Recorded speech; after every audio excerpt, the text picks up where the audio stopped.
Call your son and meet us at the North Hangout. A plane will be waiting for us. What's gonna happen? Ikaw naman, Felicia. Bahala na si Lolo dito.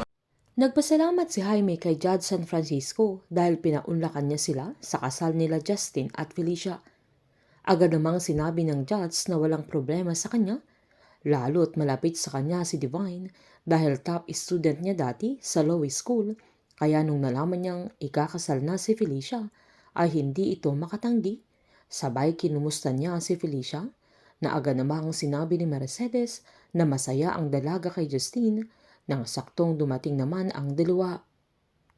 Naging simple lang ang seremonya sa kasal nila na kahit anong gawin ni Divine ay hindi na niya mapipigilan pa.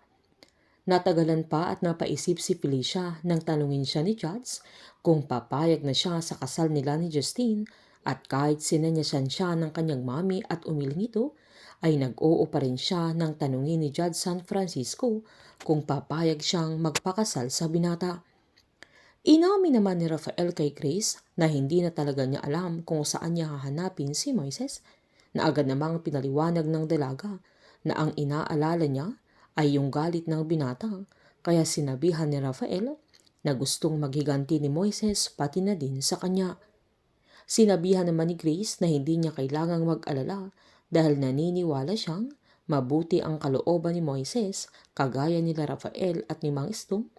Nang sakto namang dumating na sila Prof. Elmer at Melanie, kaya umalis na din sila. Pagkatapos naman ng kasal nila Justine ay nagsilabasan at sinalubong sila ng media, kung saan pinaliwanag niya na magiging ama na siya, kaya sisikapin niyang maging isang mabuting ama. Na sunod na tinanong ni Shaira kung papaano o ano ang masasabi niya sa mga naniniwala sa mga kasalanan ng kanilang pamilya.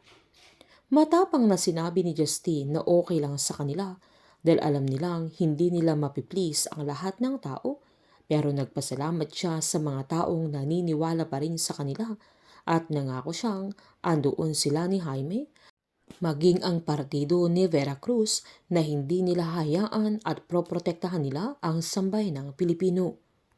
Nang lalabas na sila ay sinalubong ng mga nagrarally kung saan andoon din si Moises na nagtitigan pa silang magkapatid, pero pinagbabato sila ng mga nagrarally kaya agad-agad silang umalis. Madami ding nagrally sa harapan ng palasyo kung saan sinisigaw nila ang paglayas ni Veracruz bilang Pangulo at si Eleazar ang ipapalit nila sa pwesto. Galit na galit si General Arevalo dahil dumadami na ang mga nagrarally at hindi na nila mapalis ang mga tao na kahit dinoble na nila ang puwersa ng kapulisan at militar. Nagulat naman si Prof. Elmer nang biglang sumulpot si Prof. Benedict sa harapan nila kung saan natauhan na ito at nagkaroon na ng lakas ng loob para kalabanin si Jaime na kinatuwa naman nila Grace. Sabay-sabay nilang sinisigaw na lumayas na si Veracruz sa palasyo dahil hindi siya niluklok ng sambayan ng Pilipino at ibabalik nila sa Eleazar sa pwesto dahil siya naman talaga ang tunay na nanalo.